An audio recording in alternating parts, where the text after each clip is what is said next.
Xiaomi Huami Amazfit Pace. With a name that's a mouthful, this enthusiast brand-produced smartwatch marks a new dawn for the market of affordable yet resourceful Chinese smartwatches, which was initially clouded by knockoffs or merely capable devices. All of that simply boils down to an empirical smartwatch that's full to the brim, yet inexpensive in nature. Hey, what's going on guys? It's Rahul from TrueTech bringing you my full review of the Huami Amazfit Pace smartwatch.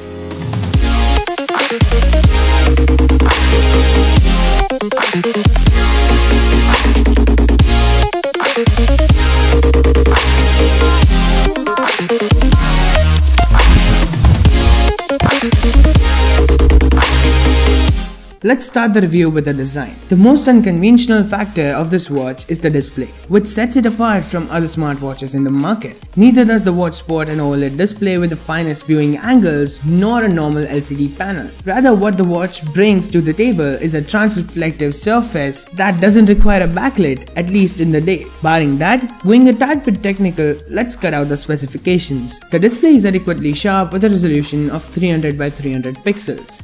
And a close to ample bright backlight for the screen considering the nighttime usage. Rest of the specifications can be found in the screen right now. Pause at your convenience and feel free to go through them. Moving on, the watch conveys a pretty tenacious and robust silicone band, especially with non-proprietary connection pegs that shall comfortably accommodate almost any other smartwatch band sporting the same rig. And yes, there are tons in the market to pick from. Additionally, the watch also sports a metallic finish, consummated with a matte black back that suits it perfectly. On the back we locate the golden connection points for the dock to charge the watch, and a heart rate sensor in the center laying right below or above the connection points depending on where you look at it from. In summation, underpin the red, black and metallic appearance, the watch looks gorgeous indeed. And if you couldn't already say, I couldn't be any more astonished to see such a design at such a minuscule price tag of $90 to $150 based on where you get it from, which translates to 10,000 or 12,000 rupees. However, appearance doesn't secure any grounds to call the smartwatch worth it. Therefore, I'll dab into various other factors in the next couple of minutes. Starting with the first one, the display of the watch. As divulged earlier, the watch has a quirky display due to the trans-reflectiveness it possesses, which indicates that it utilizes the light and luminosity from your surrounding to light up the pixels, implying that the brighter your surrounding is, the brighter your watch gets. That said, it is technically an always-on display, but practically not quite. Although perplexing it may sound,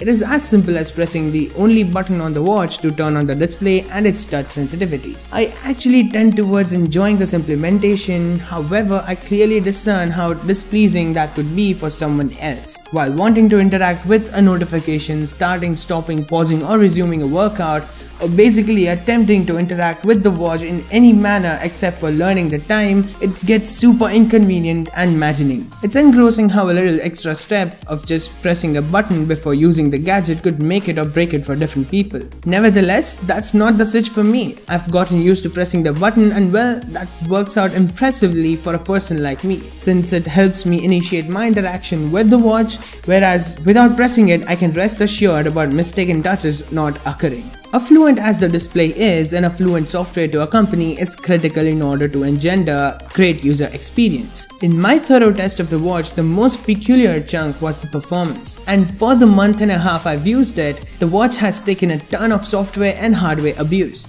Starting off with the software, the watch is very fluid for the most part and does what it is supposed to do. Huami's proprietary Android-based OS works like a charm and does all that a contemporary smartwatch is capable of. For example, tracking your walks and footsteps, your runs, the amount of calories burned, distance traveled, your sleep, constant and at-rest heart rate, etc. Performance in terms of tracking was mostly immaculate. However, one thing I noticed is that while traveling in a car on a highway, the watch seemingly counted steps. And well, I'm not talking about petty 10 to 20 steps. The deal is as immense as 1000 to 2000 steps, which subsequently could have disturbed my daily activity if I didn't notice. Apart from that, being fast and fluid, the software isn't yet perfect. There are minor hiccups and glitches occurring once in a while if not often. Once, while on an active run, the watch suddenly rebooted on me, disturbing the whole workout.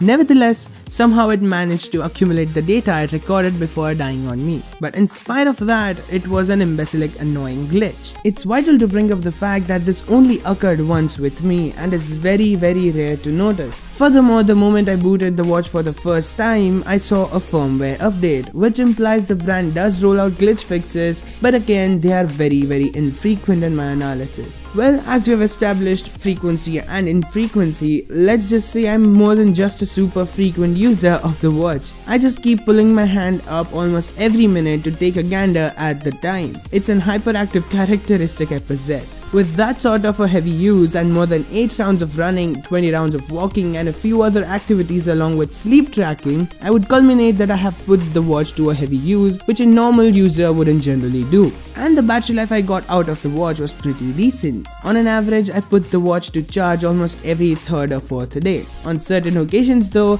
the watch has managed to last me for around 4.5 to 5 days. Pretty impressive for a watch that weighs half the less on your pocket as compared to other Android Wear smartwatches, barring just a few.